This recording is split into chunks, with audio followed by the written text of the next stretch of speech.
en Canal 4.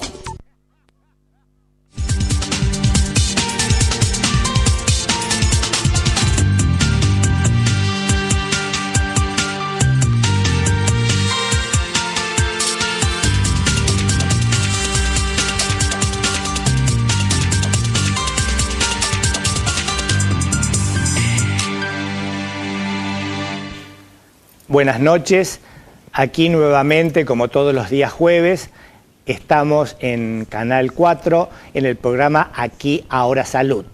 Vamos a continuar con el ciclo de reumatología que lo habíamos iniciado hace unos jueves atrás con la doctora Graciela Grosso, así que Graciela nuevamente te agradezco.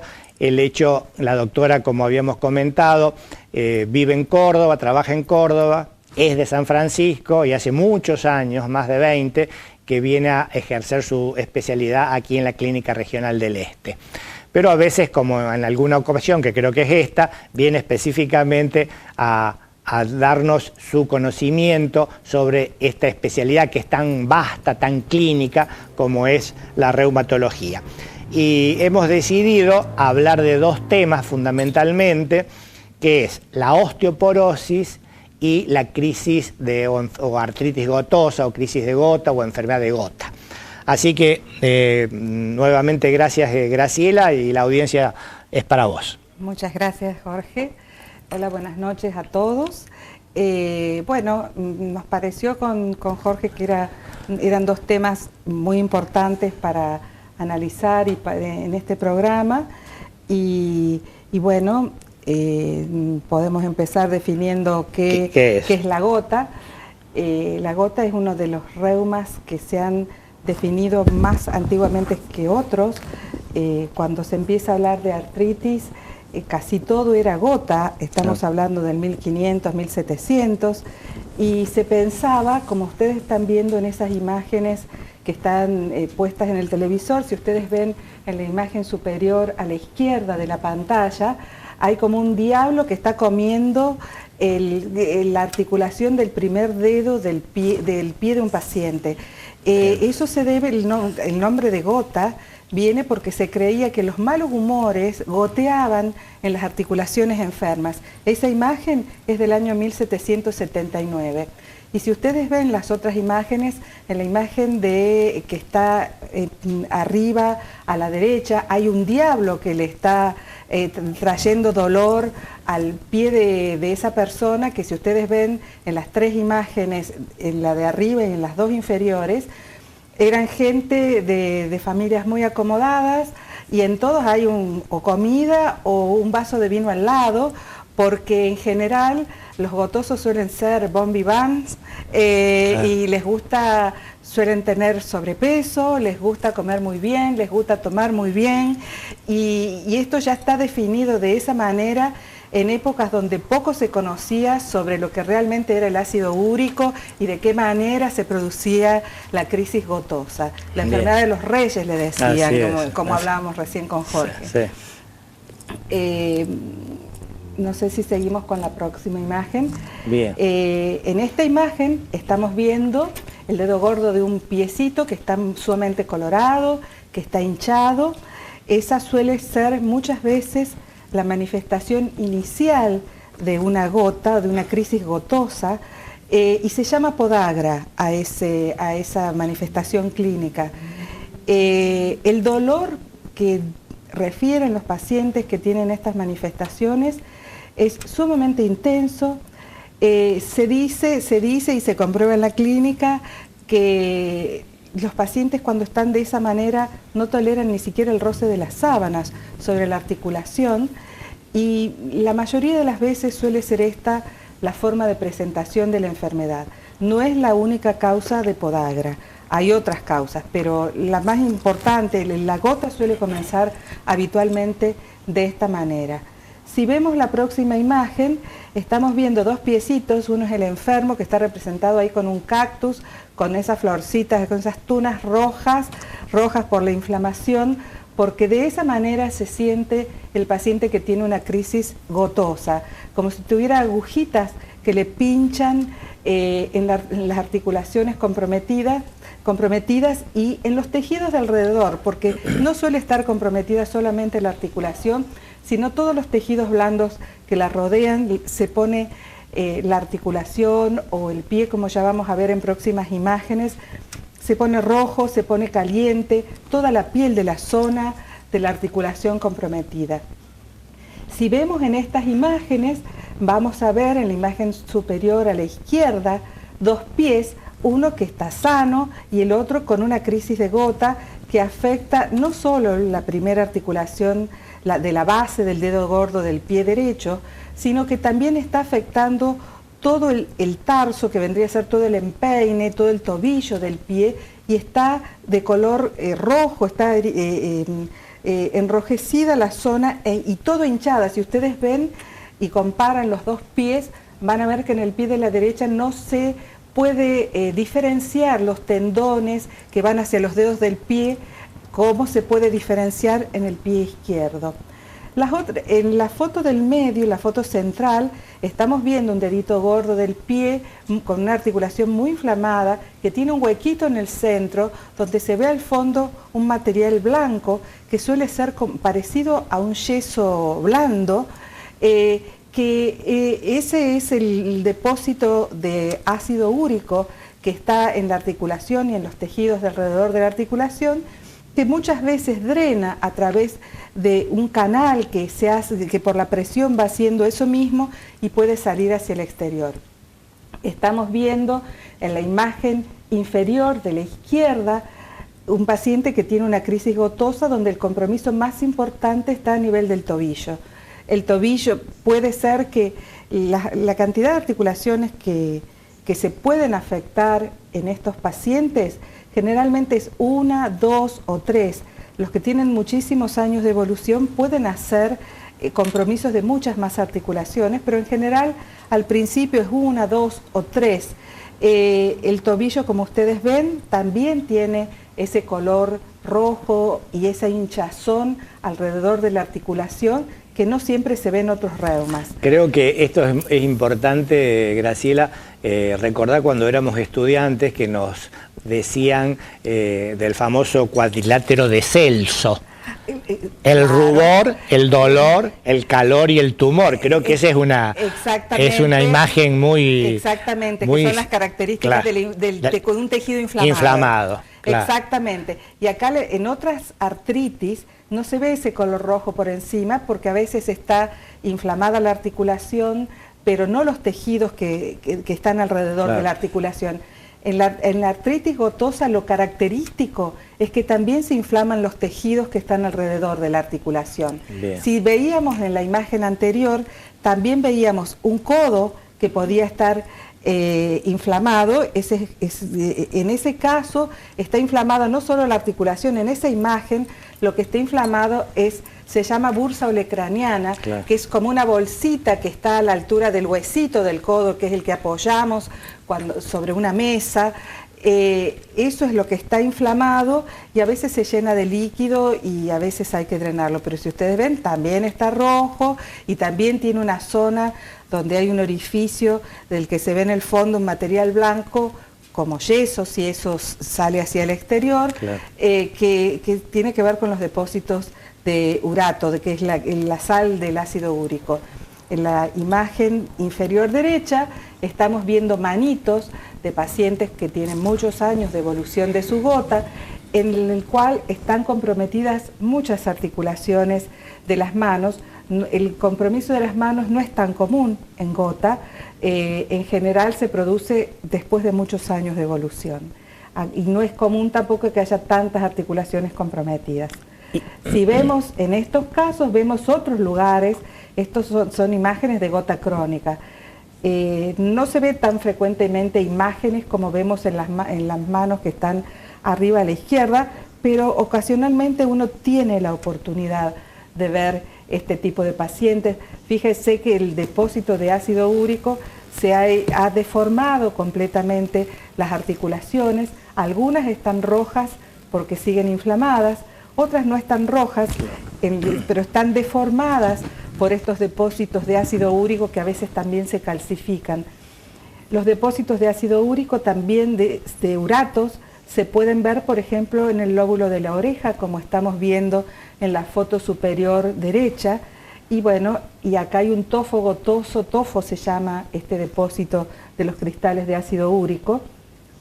También hay un tofo muy grande en la imagen inferior izquierda, que está a la altura de un dedo gordo del pie, y en la imagen inferior derecha también estamos viendo tofos distribuidos en muchas articulaciones de las manos. ¿Por qué está esta imagen de la eliminación del ácido úrico, donde estamos diciendo que 2/3 se eliminan por riñón y 1/3 por vía digestiva? Porque esta eliminación por riñón hace que en muchos casos se asocie la artritis gotosa con cálculos en los riñones.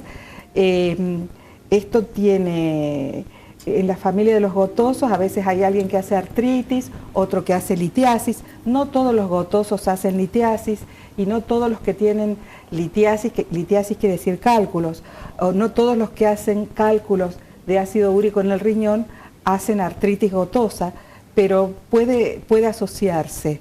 Bien. Es decir, que si el 2/3 del ácido úrico se elimina por vía renal, pienso que aquellos que tienen patología renal de otra índole son más tributarios para tener, digamos, aumento de ácido úrico en sangre. Exactamente. Como hablábamos fuera de cámara, por ejemplo, con los hipertensos. Exactamente. Es muy común la asociación con hipertensión, que en algún momento se creía que estaba muy relacionado con el depósito de ácido úrico, pero no, parece ser que es una asociación frecuente de ver, claro, de paciente hiperuricémico e hipertenso. Todo aquel que tenga enfermedad del riñón que disminuya la función del riñón va a tener muchas probabilidades de tener niveles altos de ácido úrico. Los que hagan algunas medicaciones que pueden inhibir la eliminación del ácido úrico, por ejemplo, la aspirina a bajas dosis. La aspirina a altas dosis aumenta la eliminación de ácido úrico, pero la aspirina a bajas dosis disminuye la eliminación de ácido úrico, como para nombrar un medicamento, claro, común. Y la otra cosa que hay que tener en cuenta es que en los pacientes que tienen una gota cuya causa no se conoce, que decimos idiopática, generalmente tiene que ver con factores genéticos, esto puede deberse a que genéticamente está determinado que ese riñón no elimine bien el ácido úrico por orina. Claro, perfecto. Bien, a ver cómo ando, me hago un chequeo de cómo anda mi sinapsis. Una de las características del cálculo de ácido úrico es que es radiotransparente. Es radiotransparente, quiere decir que en la radiografía se ve el hueco. El hueco. Se ve perfecto. El hueco, pero no se, salvo que esté calcificado. Bien. Un tofo después de un tiempo de que está presente, claro, se calcifica en sus bordes. Debe haber en las imágenes, claro, no hay imágenes de las radiografías, claro, pero es radiotransparente, pero con el tiempo puede presentar, claro, imágenes radiopacas debidas a la presencia de calcificación. Porque me acuerdo cuando nosotros no teníamos muchos métodos de diagnóstico y hacíamos una directa de abdomen para pesquisar la presencia de un cálculo en el riñón, veíamos solamente los de oxalato de calcio. Exactamente. Y en los de ácido úrico no lo veíamos, pero tampoco podíamos decir si no estaba. Exactamente. ¿No? Por eso recordé ese dato, que creo que es un dato práctico, ¿no? Con respecto a la prevención, ¿no es cierto? ¿Qué es lo que se podría decir para un mensaje a los televidentes con respecto a cómo se puede prevenir esta enfermedad en su aparición, y en aquel que tiene la predisposición genética o tiene algún factor, cómo hacer para espaciar, digamos, ya sea la posibilidad de tener una artritis gotosa aguda o la formación de cálculos de ácido úrico? Bueno, ¿cómo podemos hacer prevención? En primer lugar, aquel que tiene la predisposición, en primer lugar, normalizar el peso. Bien. Ese sería el primer paso. Con respecto a la dieta, que la gente viene preguntando si pueden comer carne o no pueden comer carne. Muchos han dejado de comer carne porque creen que eso les va a disminuir las crisis, y en realidad no es así. Una dieta muy estricta para bajar la uricemia puede bajar 1 miligramo%, o sea que si estamos hablando de niveles de ácido úrico en sangre de 9 o de 10 miligramos%, bajar a 8 sigue estando alto, y con una dieta sumamente estricta que es muy difícil de seguir. ¿Qué podemos hacer?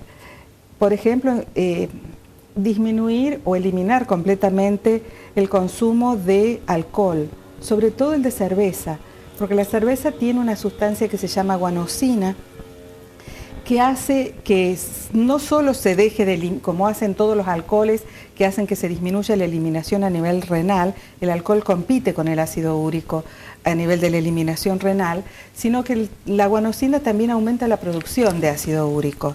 Entonces, dentro de los alcoholes que no deberían consumirse en un paciente que tiene gota, en primer lugar está la cerveza. Bien. Los otros alcoholes, se dice que es saludable consumir una copa de vino tinto, dicen hasta 2 copas en los varones, hasta 2 copas de este tamaño. Sí, no florero, suelo decir. Y en las mujeres hasta 1 copa por día. Eso parecería que no tiene influencia. Sí habría que suspender, aparte de la cerveza, las bebidas blancas o de mayor graduación alcohólica. ¿Y el tema de las anchoas, es un mito o no que tenemos? La otra cosa que se ha visto que también influye, acá no se trata solo de ver qué alimento tiene mucho ácido úrico o poco ácido úrico, sino que cómo ese alimento entra al organismo y de qué manera modifica los niveles de uricemia. Las anchoas pareciera que no es tan importante en la elevación de los niveles de ácido úrico. Sí serían importantes los mariscos. Los mariscos. ¿Y las achuras? Y las achuras habría que reducir, pero no está tampoco tan estudiado. Habría que reducir porque en realidad tiene mucha grasa y va a hacer que va a traer aumenta. Hay comorbilidades, o sea, hay enfermedades asociadas muchas veces en estos pacientes que muchas veces tienen alteraciones del colesterol y de las grasas. Entonces el tema de las achuras por ahí pasa porque no aumente de peso o porque no empeore sus problemas de los lípidos, que suele estar asociado con el aumento de ácido úrico, en realidad. Y a favor parecería ser que están los lácteos descremados, o sea que parecería ser que aquel que consume lácteos descremados podría favorecer una reducción en los niveles de ácido úrico. Bien, esta pregunta es para vos, que sos la que sabes, pero también es para tratar de aclararle algunos conceptos a la audiencia, porque probablemente algunos que nos esté escuchando se habrá presentado con esta siguiente cuestión.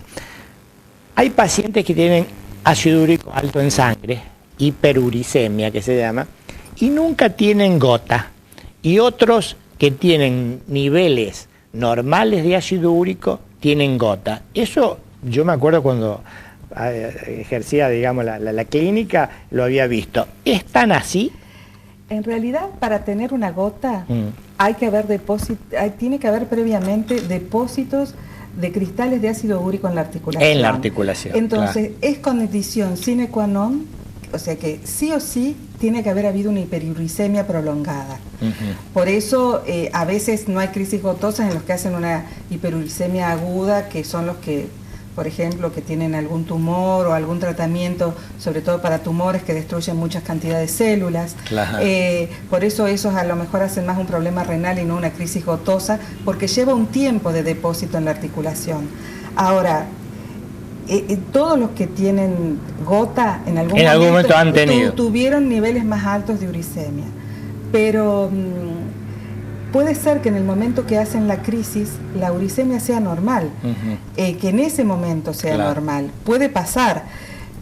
La otra cosa que hay que considerar, que uno ve pacientes a lo mejor con ácido úrico alto y no hacen gotas, que eso puede pasar, por ejemplo, en las mujeres después de la menopausia. Pero las mujeres estamos protegidas de alguna manera de tener una crisis gotosa antes de la menopausia, y si ustedes se han hecho algún análisis de ácido úrico, van a ver que los valores normales de ácido úrico para las mujeres y para los varones es diferente. Para las mujeres se considera normal un valor un poco más bajo de ácido úrico, aunque después de la menopausia se ponen a la par. Bien. Ahora, perdón, ¿es mucho más frecuente la crisis gotosa en el varón? Es mucho más frecuente antes de la menopausia de las mujeres. Y como después de la menopausia en realidad tiene que pasar muchos años de hiperuricemia para que se deposite el cristal de ácido úrico en la articulación y hagan la crisis gotosa, por eso las mujeres en general no hacen artritis gotosa. En general las mujeres cuando hacen artritis por cristales, de los cuales la gota es el máximo exponente, suelen hacer artritis por otro tipo de cristal que se llama de pirofosfato de calcio, y que da una enfermedad enfermedad por cristales de pirofosfato de calcio, con una imagen radiológica de condrocalcinosis y con una manifestación clínica que puede ser muy parecida a la gota. Bien, ese es un diagnóstico diferencial. Es un diagnóstico diferencial. Sí. Porque yo siempre me preguntaba, yo en el consultorio no me acuerdo de haber visto una mujer con crisis de gota. No, y sí, hombres. Claro, es muy poco frecuente. Hablábamos también fuera de cámara, y esto un poco para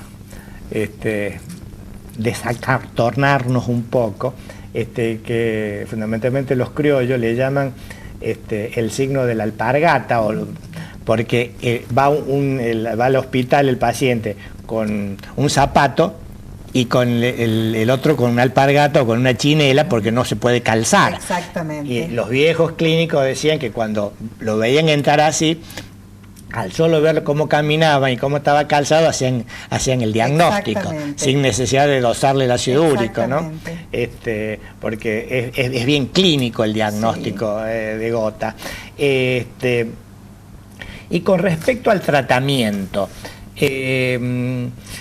yo me acuerdo de la vieja colchicina, que no sé si se sigue usando, que daba unas diarreas importantes, pero era espectacular como cortaba el ataque de gota, y más si se daba en las primeras 12 horas de la crisis. ¿Eso sigue siendo así o ha cambiado? En realidad, nosotros usamos... Colchicina UD, me acuerdo. Claro, sigue existiendo. Sigue existiendo. Esa colchicina, y hay colchicinas de otras marcas. En realidad, el tratamiento con colchicina lo usamos muy poco, porque había un esquema para dar la colchicina antiguamente y decía de ir subiendo la dosis hasta que el paciente se calmara o tuviera diarrea. Que generalmente con la diarrea se calmaba. Sí, pero las diarreas eran muy importantes. Claro, nosotros pensábamos entonces, en general el dolor abdominal y diarrea suceden con 2 pastillas. Claro. La mayoría de las veces no hace falta más. Claro. Ustedes se imaginan con alguien que tiene el dolor que describe el doctor, que no tolera el roce de las sábanas, que se pone la alpargata porque no tolera el zapato, y ir corriendo al baño porque está con diarrea. Es medio complicado. Es medio complicado. Entonces, es por esa razón que en realidad para la crisis aguda a lo mejor usamos, en general no usamos la colchicina como para hacerse del cuadro. En general la colchicina la usamos para prevenir las futuras crisis gotosas. Por eso usamos dosis más bajas, y en general usamos antiinflamatorios no esteroideos a dosis plenas, o incluso corticoides. En otra época se decía que corticoides no se usaban, ahora se dice que sí se usan, y la verdad que la respuesta es espectacular. Claro. Ahora, es distinto el tratamiento de un paciente que tiene una gota nueva con una crisis gotosa y no tiene las lesiones que vimos en las imágenes de tofos, de depósitos de ácido úrico. Es distinto el tratamiento cuando está en la crisis, es distinto el paciente que tiene una gota crónica, claro, que es el que tiene los tofos, porque va cambiando la forma de la artritis. En los primeros años hace una crisis y pasa un periodo largo sin crisis, vuelve a hacer otra crisis, pasa un periodo largo sin crisis y vuelve a hacer otra crisis. A medida que van pasando los años y no se corrige esta hiperuricemia, las crisis se hacen cada vez más frecuentes y llega un momento que no llegan al basal. Quiere decir que llega un momento que si no han recibido tratamiento, se mantiene la inflamación todo el tiempo, con piquitos agregados. Entonces, que es como que se cronifica. Se cronifica y se hace una artritis que es mucho más difícil de tratar, que necesitan un tratamiento bastante más intensivo y con remedios diferentes de los que se trata en la crisis gotosa. ¿Y el alopurinol se sigue utilizando? El alopurinol se sigue usando, sigue siendo el de primera elección para bajar los niveles de ácido úrico, no se usa en la crisis, salvo que el paciente ya lo venga tomando. Bien. Y bueno, hay que ver función renal, hay que ver por cuánto tiempo lo hacemos, pero sí se sigue usando el alopurinol. Bien. Nos hace seña, Graciela, que tenemos que ir al primer corte, así que dentro de un ratito volvemos a estar con ustedes. Muchas gracias.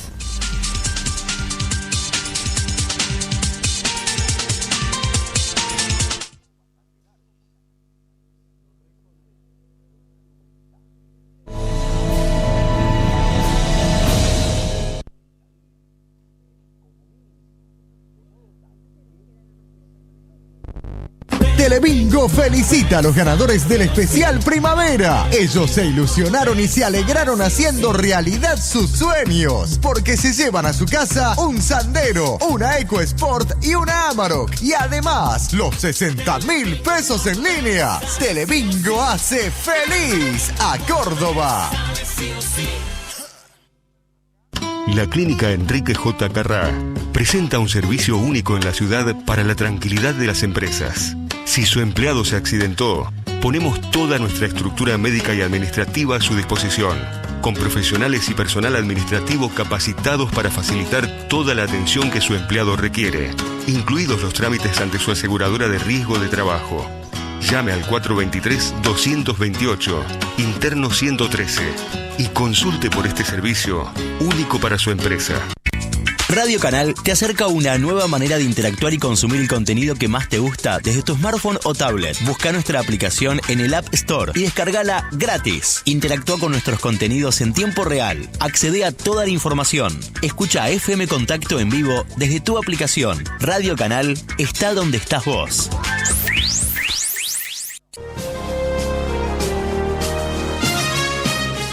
Los invitamos a compartir esta semana todos los días, 12:30, una semana especial, aniversario de la Fundación de la Ciudad de San Francisco, Día del Maestro, muchas celebraciones y también todas las noticias de la ciudad.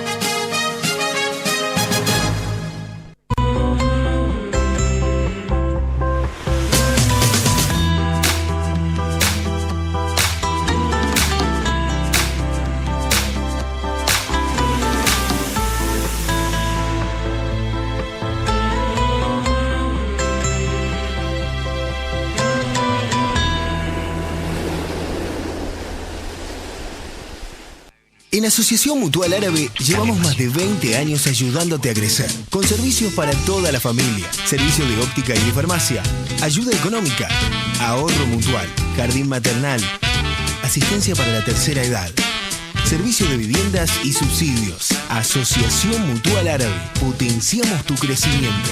9 de julio de 1998, San Francisco, teléfono 425-444.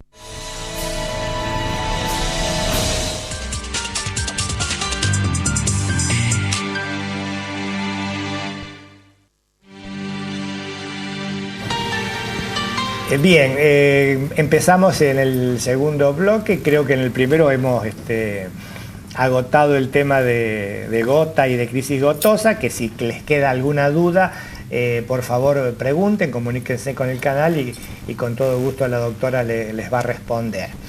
Otro de los temas que habíamos pensado, como habíamos anunciado, conversar esta noche, es sobre osteoporosis.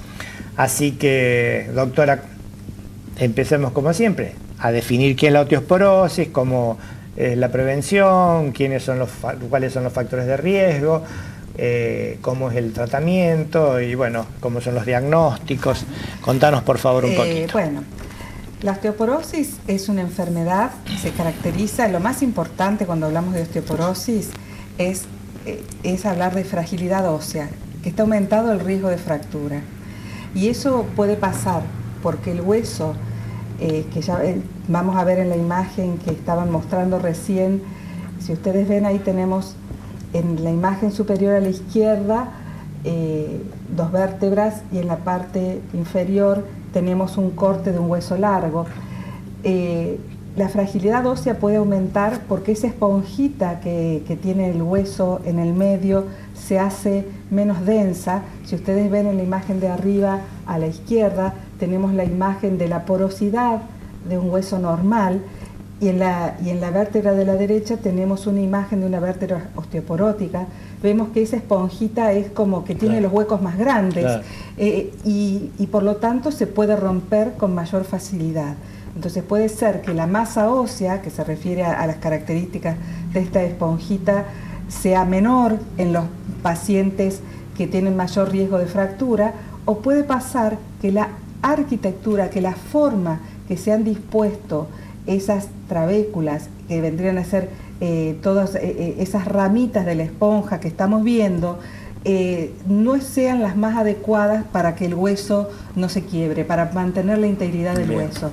En la imagen que estamos viendo abajo, estamos viendo un hueso que tiene una parte más densa que está hacia afuera, que se llama cortical, y una parte por dentro que es como una esponjita, que se llama la esponjosa del hueso, y que estamos viendo que a la izquierda un hueso normal y a la derecha un hueso en el que esa cortical se ha adelgazado, por lo tanto se puede fracturar con mayor facilidad, y estamos viendo en el interior una esponjosa del hueso, o hueso trabecular también se llama, en la cual, y de la misma manera que en la imagen superior se han aumentado los huequitos, acá también se han aumentado los huequitos y tenemos menos puentes entre una parte del hueso y la otra.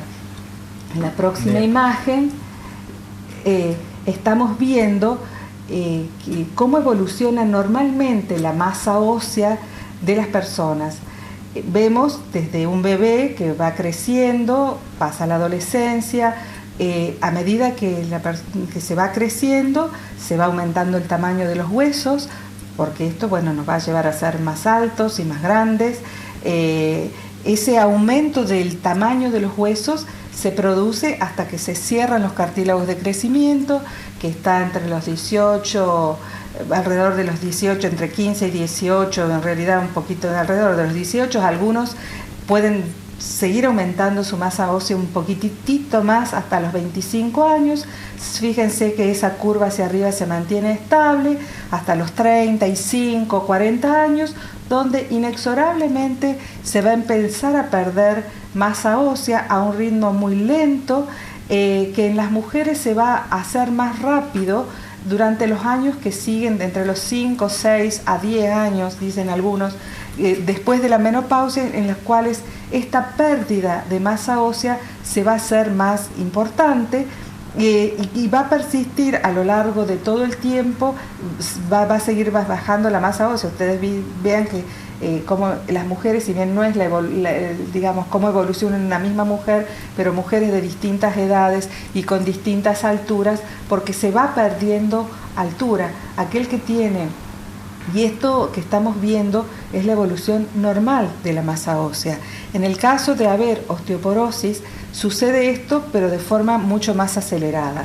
En la próxima imagen estamos viendo el cuerpo de una mujer. Fíjense que está dibujado, ya vamos a ver otras imágenes donde está dibujada la columna. Fíjense cómo se va arqueando la columna, las curvas de esta columna, tanto en la espalda como en la cintura, se hacen más acentuadas. Es decir, que las fisiológicas, las que ya es tienen... normal, claro. Esto que estamos viendo no es la evolución de un paciente osteoporótico, es la evolución normal. De los años. De los años. Con los años, exactamente. Fíjense cómo se va acercando el reborde costal hacia la zona de la pelvis, y va saliendo la pancita. Esa es una de las razones por la que va saliendo la pancita aún en personas delgadas. La próxima diapositiva.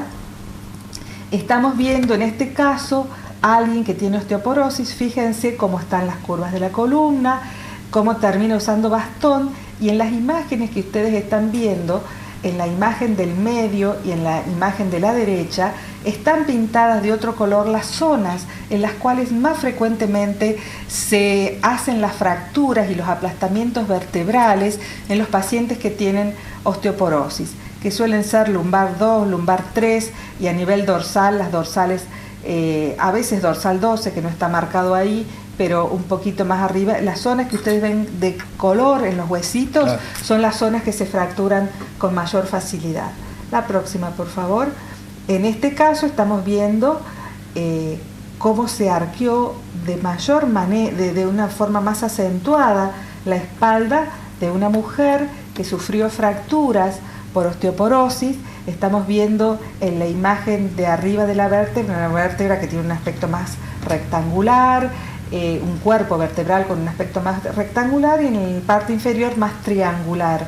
Eso se debe a que esa vértebra de más abajo se aplastó porque estaba blandita, porque no resistió, porque estaba más frágil, y como se aplasta más en la zona anterior, por eso se va haciendo la curva, la cifosis, decimos nosotros, de la columna dorsal. En la imagen de la derecha estamos viendo vértebras que ya no, ahí quizás la de más arriba pueda ser medianamente normal, pero las que están marcadas con flechitas tienen toda su altura francamente disminuida, y sobre todo está disminuida la altura de la parte anterior de la vértebra. Vemos la próxima. Esto es lo que vemos en una radiografía de un paciente que tiene osteoporosis. Los huesitos en las radiografías son radioopacos, entonces se suelen ver como de un color blanco. Nosotros estamos viendo en esta imagen que las vértebras que se ven en esta radiografía están como dibujadas, decimos nosotros como vértebras de cristal, y vemos también en algunas de ellas que está disminuida la altura, está cambiada la forma, y siempre se disminuye más la parte anterior del cuerpo vertebral. La próxima, por favor. Bueno, estamos viendo en la imagen de la izquierda una columna lumbar de frente. Fíjense cómo la forma de una de las vértebras adopta la forma de vértebra de pescado, que es mucho más baja al centro y más alta a los costados, con una altura total disminuida en todos los lugares. Y vemos una imagen a la derecha en la que estamos viendo también una acentuación de la curva de la columna con vértebras de cristal también. En la próxima estamos viendo una cadera con 3 lugares de fracturas, que son los lugares que más frecuentemente se fracturan: el cuello femoral, o al medio, que es la que está más cerca de la cabeza, de esa esfera que es la cabeza del fémur.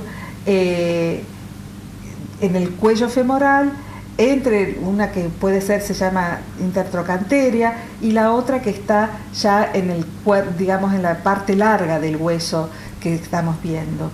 En la próxima, en realidad, la importancia que tiene que hablemos de osteoporosis está en esto, en que tengamos en cuenta que el que tiene una osteoporosis, primero que es un problema sumamente común.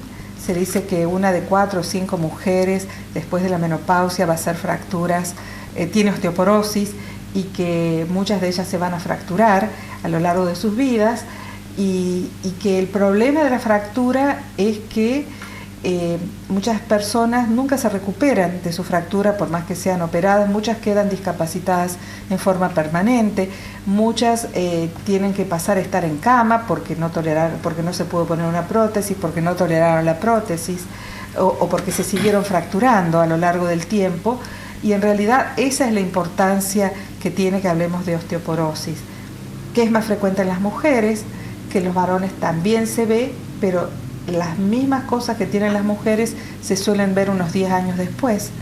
Que en las mujeres tiene mucho que ver la menopausia con el momento en que empiezan a perder mucho más calcio y mucha más masa ósea. En los tratamientos con, por ejemplo, con corticoides, los tratamientos con hormonas tiroideas, los tratamientos con remedios que disminuyen la acidez gástrica, también favorecen la aparición de osteoporosis. Los que toman prazoles o antiácidos a lo largo de mucho tiempo pueden tener se puede favorecer la aparición. ¿Eso es por la disminución de la absorción del calcio? Es por disminución de la absorción del calcio, porque el calcio necesita un medio ácido. La sal de calcio necesita, en general, hay distintas sales, pero muchas de estas sales de calcio necesitan un medio ácido para disociar el calcio y para que ese calcio pueda ser absorbido. Bien. Sí. Desde el punto de vista clínico, una cosa simple que uno la ha visto en el consultorio y que a veces lo refieren los mismos pacientes, es que pierden algunos centímetros de estatura. Eso es real, ¿no? Es real, porque aparte de la pérdida de estatura, que es normal a lo largo de los años, y hay pacientes que refieren que han bajado 14, 15, 16 centímetros de la altura que tenían en su juventud. Y sí, es bastante notable. Claro. Eso como las vértebras que vos mostraste en la radiografía, que algunas eran, le decíamos vértebras en cuña. Porque vértebras en cuña, exactamente. Porque no es un cuadradito bien cuadradito y si no parece la cuñita que uno pone en una puerta para que no se cierre. Es tal cual, ¿no? Bien finita. Es tal cual. Y esa cuña se hace anterior. Por eso también es importante la postura, no tirarse hacia adelante el que tiene osteoporosis, porque debe ir fracturando con mayor facilidad la parte anterior. Bien, nos hacen de nuevo seña para ir al segundo corte. Creo que nos quedaría en el tintero hablar sobre los factores de riesgo de la osteoporosis y los eventuales tratamientos y cuáles son los métodos de diagnóstico, digamos, antes del tratamiento, los métodos diagnósticos habituales que se utilizan, además de medirlo con el altímetro, ¿no es cierto? Y de hacerle el interrogatorio, de que si el paciente le duele la espalda o la zona lumbar, si hay algún otro método de imágenes o de análisis para el diagnóstico. Así que eso lo vamos a dejar para el tercer y último bloque. Le pedimos un poquito de paciencia, muchas gracias por su atención y nos vemos dentro de un ratito.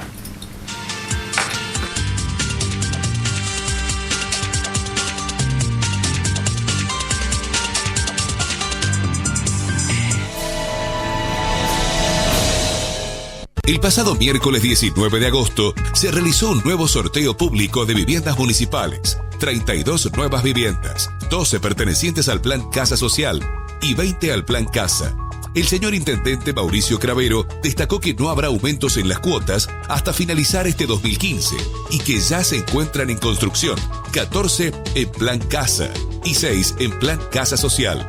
Estas 32 nuevas viviendas municipales se suman a las 126 ya sorteadas, construidas y entregadas, lo que hace un total final de 158 viviendas municipales entregadas en 42 meses de gestión.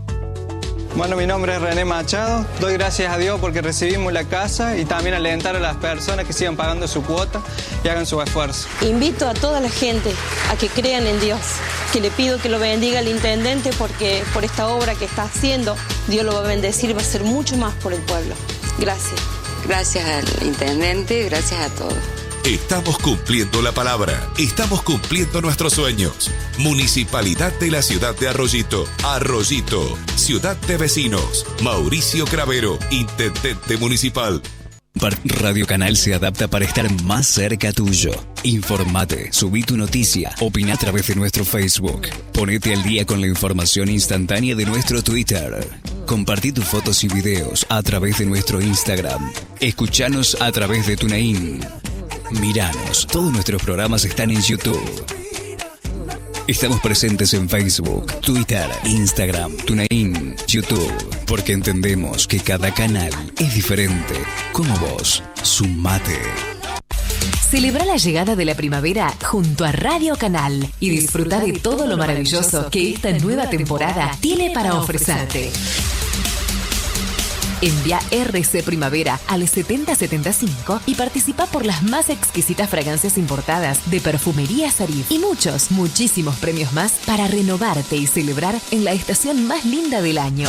Ok, representa tu tierra. En Radio Canal amamos la primavera. Nos acompañan Calzados La Familia, Andrea Franceschini, Encanto Boutique, Paseo Urbano, La Guinda Resto Bar, Rosana G, India, 27, Gimnasio Palestra, Quiérete Más. Viví esta estudiantina junto a Radio Canal. Envíanos la foto de todo tu curso con los datos de tu escuela, año y división por mensaje privado a la fanpage de Radio Canal. Y nosotros la publicamos en nuestro Facebook. La foto del curso que más me gusta y comentario sume. Se gana increíbles premios para disfrutar de la estudiantina 2015 a full. Te podés ganar hamburguesas, gaseosas, golosinas, salidas, entradas para el cine, entradas para ir a bailar. Y muchísimos premios más para vos y tu curso. Esta estudiantina festejala junto a Radio Canal. Nos acompañan Gondwana, Zagal, Chiqui Night, Carnicería Don Giuseppe, Bachilitos, Panadería Nueva Roma, Dalmazo Distribuciones, M&S Pub, Seco Distribuciones, Storero Motos, Cine Radar.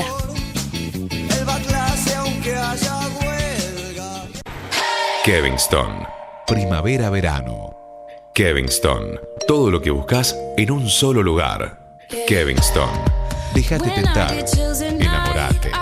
Kevingston. Primavera-verano. Kevingston. 25 de mayo 1984. San Francisco.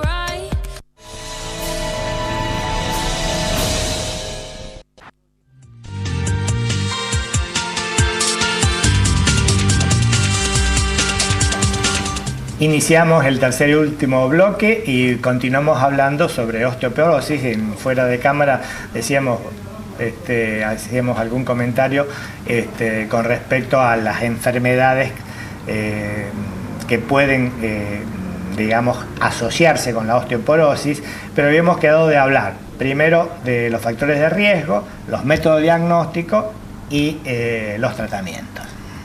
Bueno, como los factores de riesgo, sin duda está, por un lado, el factor de riesgo más importante es la edad. Mayor probabilidad, vamos aumentando la edad, mayor probabilidad de hacer osteoporosis.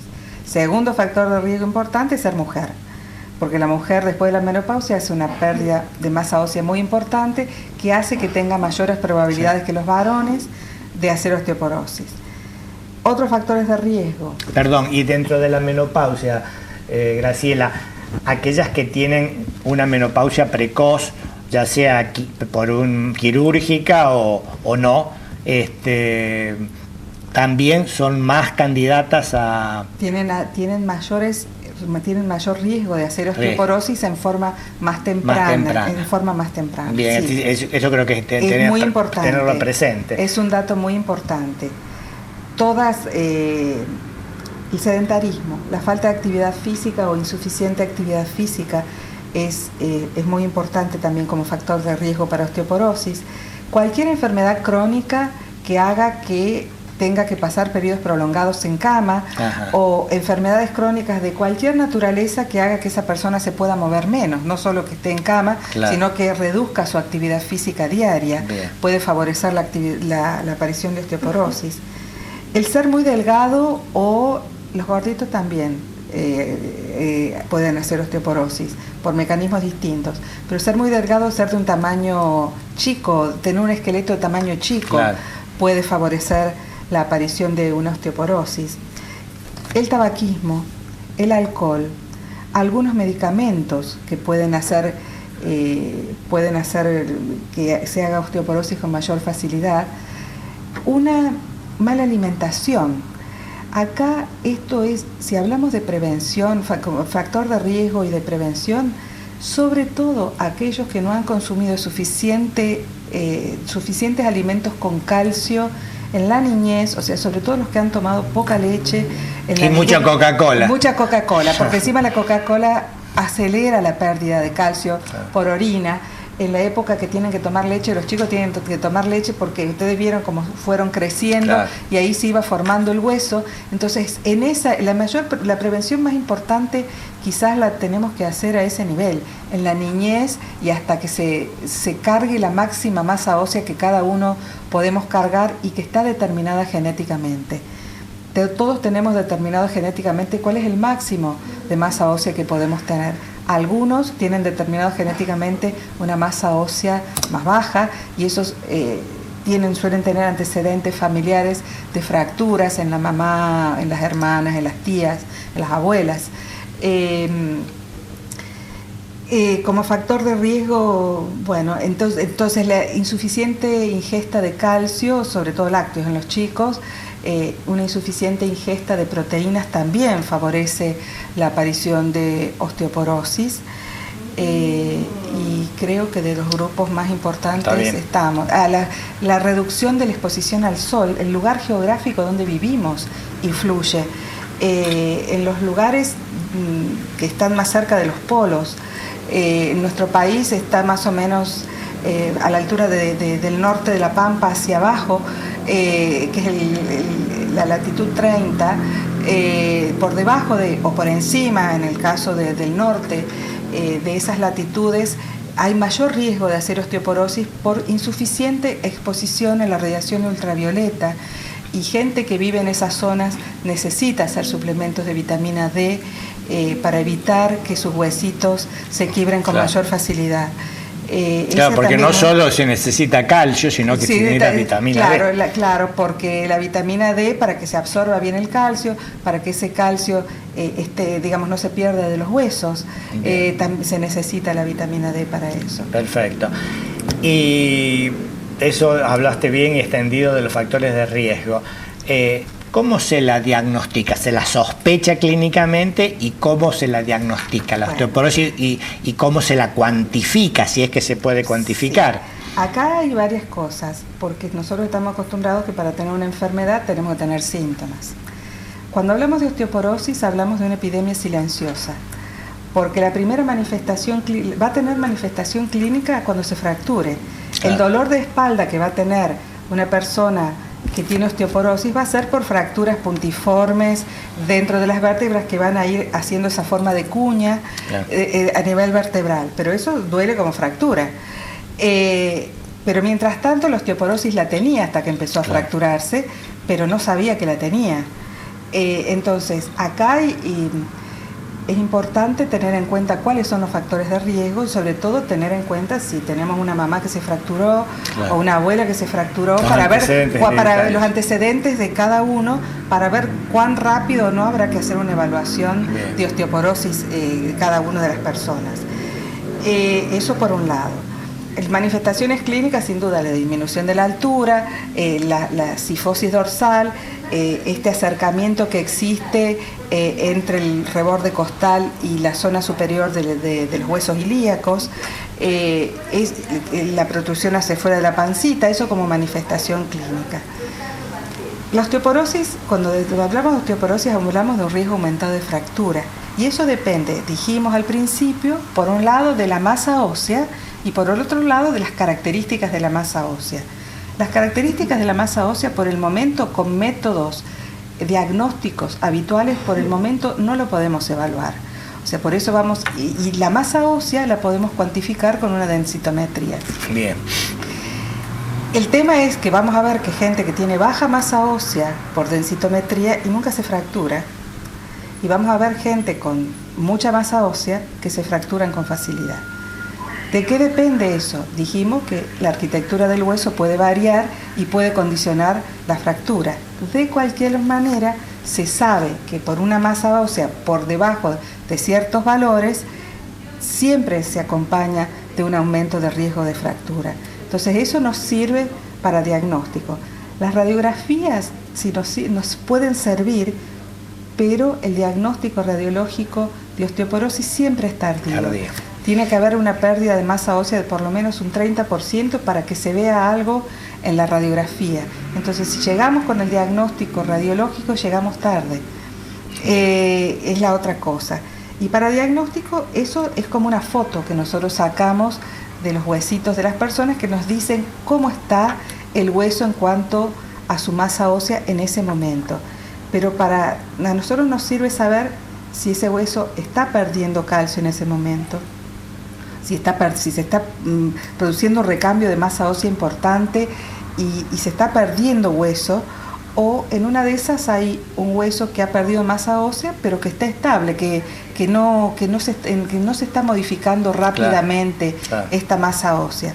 Para poder saber eso hacemos algunos análisis. Algunos análisis que nos permiten saber cuánto hueso, si el hueso se está formando, si el hueso se está destruyendo, y ver qué relación existe en esos factores. A veces nos sirve hacer dosajes de vitamina D también, o de otras hormonas que puedan estar relacionadas con pérdida de masa ósea, y en general eso es lo que usamos para hacer diagnóstico. Perfecto. Otro factor de riesgo que no me acuerdo si lo nombramos, si lo nombraste, es el hipertiroidismo. Dijimos algo muy de pasada. Que ahora que dijiste hormonas me acordé. En realidad el hipertiroidismo no, estuvimos hablando que gente que toma hormona tiroidea.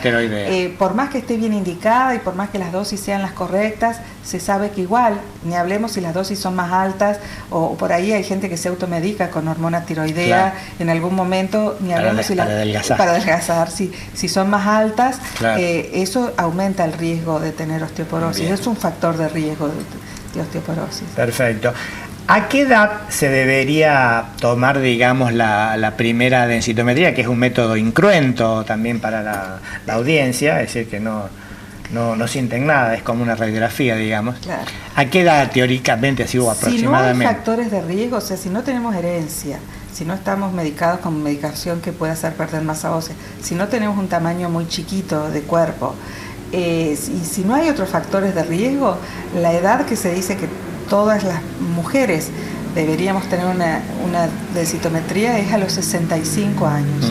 Ahora, si existen factores de riesgo como los que estuvimos mencionando antes, y habría que hacer una densitometría antes, y sin duda hay que hacer una densitometría en todas aquellas personas que se fracturan, aunque sea traumática, con traumatismos leves, no hablemos de aquel que tuvo un accidente grave y se fracturó, pero aquel que tiene un accidente leve y se fractura, o se cayó y se fracturó, toda aquella persona que haga fractura también debería hacerse una densitometría. Y después, digamos, porque los informes que uno ha visto, es decir, masa ósea disminuida, osteopenia, osteoporosis, es decir, después supongamos que el paciente esté ahí en el límite entre tener o no, por densitometría, una osteoporosis.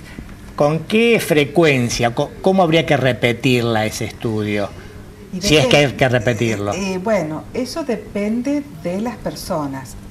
Si vemos a alguien que tiene osteoporosis y empezamos un tratamiento, en realidad nos sirve tener una primera densitometría para saber cómo está, y nos sirve repetir una densitometría para ver si el tratamiento le está dando resultado.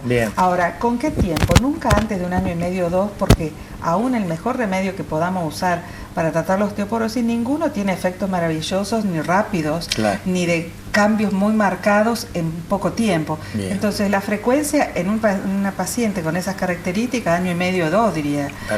No tiene sentido hacer con mayor frecuencia que eso. En alguien que tiene una densitometría normal, y bueno, si aparecen factores de riesgo, pero se podría espaciar muchísimo más los controles en alguien que tiene una densitometría normal.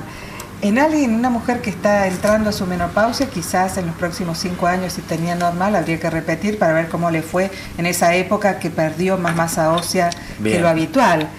Es importante pedir una densitometría ósea en alguien que tenía una densitometría basal y empezó con un tratamiento con corticoides o empezó un tratamiento con hormonas tiroideas, y quizá al 1 año y medio, 2 años haya que hacer un control. Es decir, que no hay una, como siempre decimos, no hay enfermedades sino enfermos, y cada uno tiene que ser piloteado por su médico clínico de cabecera para que le va a aconsejar qué es lo que tiene que hacer. Los últimos minutitos los vamos a utilizar así para dar un bosquejo del tratamiento, que ya de alguna forma lo has hecho con las medidas higiénico-dietéticas. Es decir, abundante cantidad de calcio, fundamentalmente en los primeros años, tomando leche, queso, yogur y demás. Segundo, actividad física. Tercero, erradicar el hábito del cigarrillo, es decir, no fumar. Y eso es lo higiénico dietético. Y en cuanto a los tratamientos medicamentosos, ¿hay tratamiento para la osteoporosis? Hay varios tratamientos para tratar la osteoporosis. Muchos remedios hacen que el hueso no es un órgano inerte, estable, como creemos todos cuando vemos un hueso. El hueso de una persona se está destruyendo y formando todo el tiempo a velocidades diferentes. ¿Eran los osteoblastos y los osteoclastos? Los osteoclastos eran los que iban destruyendo y los osteoblastos son los que van construyendo hueso. Hay remedios que sirven para impedir que estas células que se comen el hueso actúen, o sea, antirresortivos decimos nosotros, que impiden la destrucción, y hay otros que pueden formar un poquito de hueso. Al cambiar el balance entre destrucción y formación, por más que solamente frenen la destrucción del hueso, muchos de ellos pueden aumentar masa ósea en forma discreta. Son los bifosfonatos, alendronato, risedronato, ácido soledrónico que se pueden usar. Puede ser necesaria usar vitamina D, la vitamina D sobre todo después de los 65 años, en dosis variables. Es importante hacer suplementos. Sin duda la ingesta de lácteos, como bien has dicho hace un momento, y tenemos otro tipo de remedios que se usan quizás con menos frecuencia, porque en general empezamos con todo el paciente que pueda tolerar bifosfonatos con algún bifosfonato. Y después hay remedios como el ranelato de estroncio, que además forma hueso, además de disminuir la pérdida, aumenta la formación del hueso. Tenemos remedios como el denosumab, que también tiene un efecto sumamente importante. Así que hay una amplia variedad. ¿Y el famoso cartílago de tiburón? El famoso cartílago de tiburón en realidad se usaba para tratar artrosis fundamentalmente. Y en realidad... más que la glucosamina, el condroitin sulfato, que viene en algunos preparados para tratar osteoporosis, en realidad no sé si son cartílago de tiburón, pero son más o menos parecidos, quizás un poco más cuantificado que los preparados de cartílago de tiburón. En realidad, la evidencia de si eso sirve o no sirve es controversial. Hay trabajos publicados, muy buenos estudios, que dicen que sí sirven, y hay muy buenos estudios publicados que dicen que no sirven para nada. Entonces, eso es controversial. Perfecto. Diríamos la cereza que le ponemos a la torta en alguien que tiene osteoporosis. Si está haciendo para que tiene artrosis, no osteoporosis. Si está haciendo todas las otras partes del tratamiento y a lo mejor puede tener un plus más usando alguno de estos preparados. A lo mejor. Doctora, muchísimas gracias, ha sido muy didáctica, muy simple, y espero que la audiencia haya entendido todo, porque no ha habido ninguna pregunta, así que la despedimos con... Muchas gracias por la invitación. No, por favor, los agradecidos somos nosotros. Muchas gracias. Buenas noches.